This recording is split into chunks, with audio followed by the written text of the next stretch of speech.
Check, check. Test, test. 3, 2, and 1. Welcome back to the channel where we continue along in Power BI. Today we are going to learn one thing, one skill, and that is extracting multiple web pages from the same site. So we have a web page that has 10 pages of data, and there's 50 companies on each of those pages. And rather than appending each of those rows, we are going to invoke a custom function and bring in all the data in one query. And so we're going to create a parameter, and then we're going to create a custom function and update the M code just a little bit to bring all that data in, and then we can start working with that data. And rather than appending and merging multiple pages into one query, we can do that with a custom function. Let's go to Power BI. Back in Power BI, and this time around we're going to use a custom function to get multiple pages from a website, and this happens quite often. We did a video recently on getting data from the web, and when there is more than one page, some of these tables that you may be accessing might have 5, 10, 15, 20 pages. And rather than appending each of those pages, you can get all of the data at once with a custom function. So this website, if you look up here, this is page 1, and there are 10 pages. And rather than getting each page as its own individual source and then appending those, we can do a custom function and get all of them at one time. So we're going to show you how to do this in Power BI. The first thing we need to do is import the URL, which is the stock index page 1. We're going to import that into Power BI.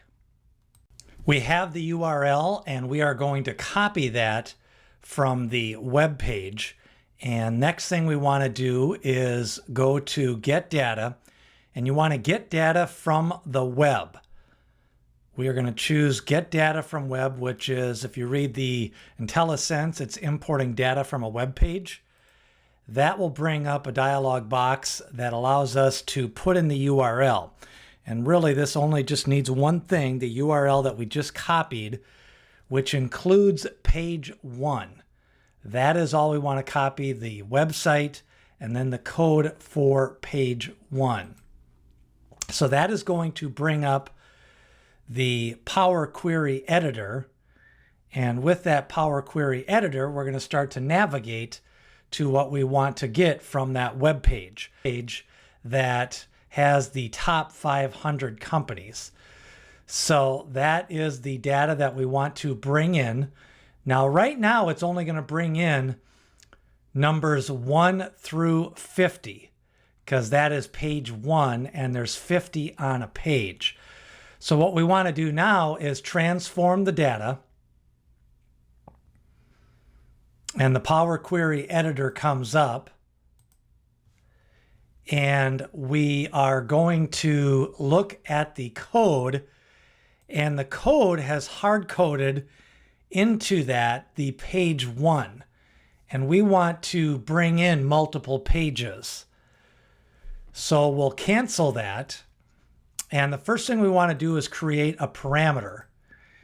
And the parameter is from new parameter. We are going to call this page num for the page number, and we're going to put a current value of 1.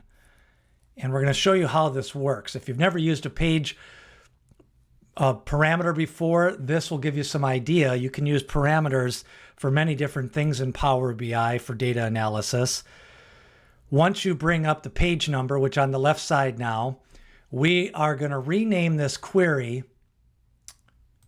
Top 500. And we now have the page number parameter, which is just that page number. Now, if we go back up to the query Top 500, if you notice, ranking number 1 is Apple.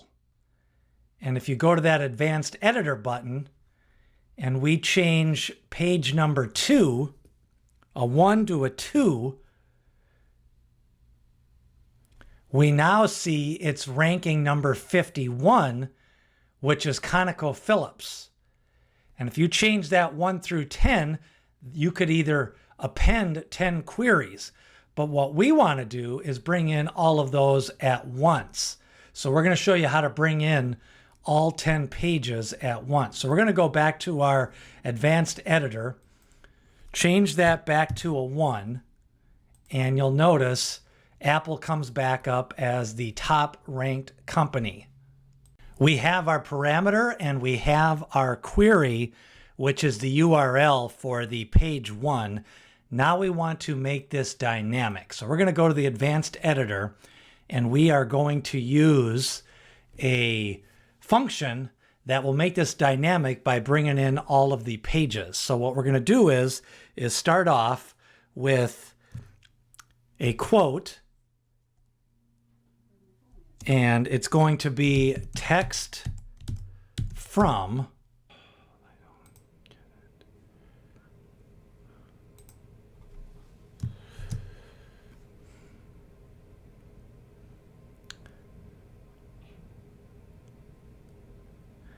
Then at this point, we now have the page number, which is the parameter, and the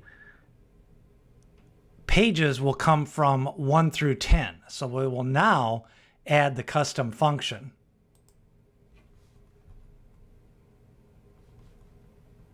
We've now set up a dynamic coded page number parameter that will bring in whatever that page number is set up to.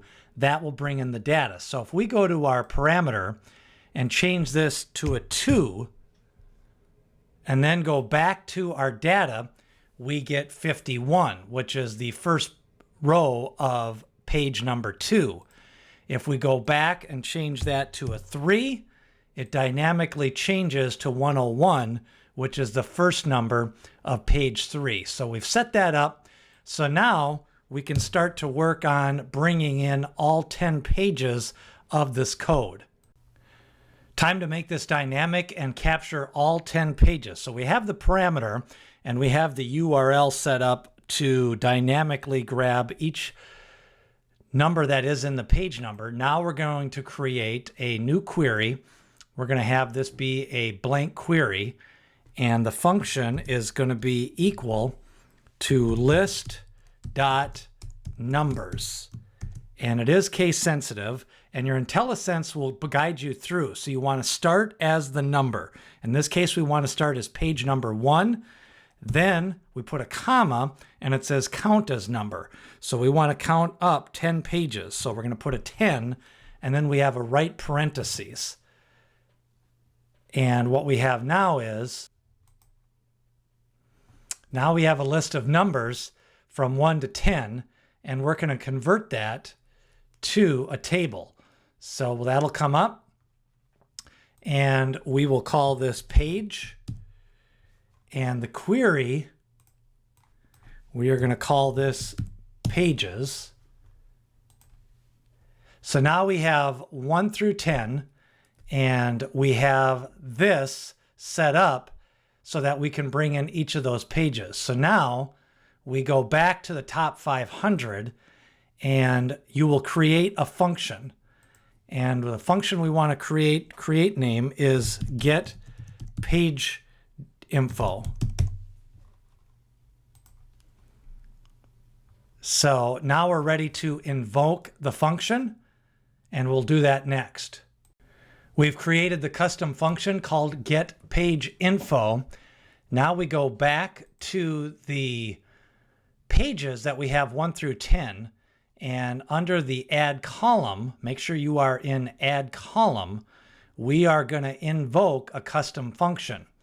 So the new column name is going to be top 500 info, and we are going to bring in get page info, and this will default to the page number. This is going to bring in this page number is 1, 2, 3, 4, 5 through 10, and that is what's going to bring in the data. So once you click OK, it'll bring in a table, and all of the categories, the columns of that table.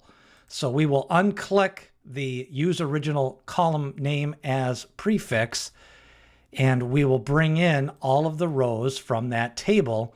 And now we have a complete table with up to 1,000 rows. The first thing we'll want to do is uncheck the null function, and we will get rid of the page number, which we don't need. But if you want to make sure that we have all 10 page numbers, you can see 1 through 10 is there. So we don't need that for the final data set. We'll remove that. And now we've got all 510 pages, 500 columns of data that we can start to bring into the Power BI. So all we need to do at that point is hit just close and apply, and then we can start to work at a set. The data has now loaded inside Power Query, and you have your data set. And if you go into your data view, you can see that you have all of the ranking, you have the company, the stock symbol, the market cap, and it brings in all of the data. So you could use this as its sole source of data if you want to bring in multiple sources of data and make a relational table.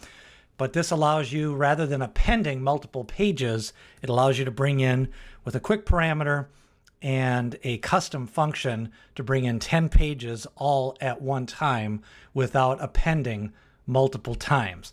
That is a look at creating a custom function and learning one thing in Power BI to extract multiple pages from a website on Get Data from Web.